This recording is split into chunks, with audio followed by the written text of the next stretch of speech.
নমস্কার বন্ধুরা, আমি বর্তিকা। তোমরা দেখছো বর্তিকা রান্নাঘর। আজ তৈরি করব তেলাপিয়া মাছের ঝাল। তাহলে তোমরা দেখতে থাকো। উপকরণে রয়েছে তেলাপিয়া মাছ, লবণ, আদা, গোটা জিরে, গরম মশলা গুঁড়ো, পেঁয়াজ কুচি, টমেটো কুচি, কাঁচা লঙ্কা, সর্ষের তেল, হলুদ, জিরে গুঁড়ো আর ধনে গুঁড়ো।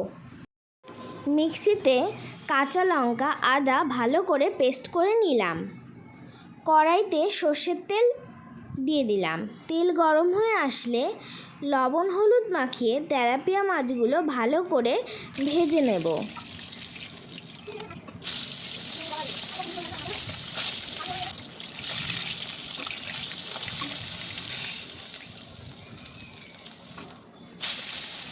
প্রত্যেকটা তেলাপিয়া মাছ আমি খুব ভালো করে ভেজে নিয়েছি। এবার তুলে নিলাম। ওই তেলেই গোটা জিরে ফোড়নে দিয়ে পেঁয়াজ কুচি দিয়ে দিলাম টমেটো কুচি আর সামান্য লবণ। এবার ভালো করে ভেজে নিতে হবে। অল্প হলুদ দিয়ে দিলাম।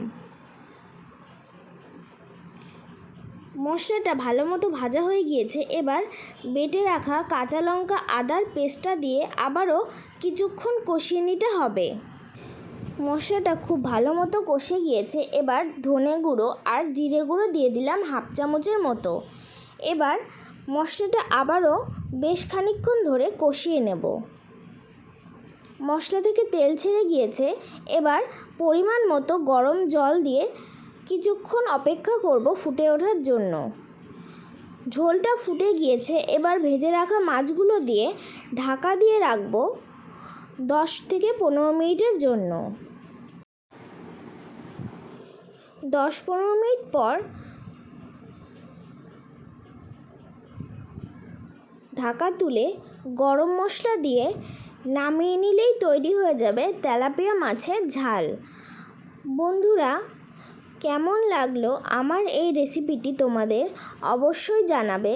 আর ভালো লাগলে লাইক, কমেন্ট, শেয়ার এবং আমার চ্যানেলটিকে সাবস্ক্রাইব করে দিতে ভুলো না। আর অবশ্যই তোমরা একবার বাড়িতে ট্রাই করো। আশা করি তোমাদের ভীষণ ভালো লাগবে। আজকের মতো টাটা।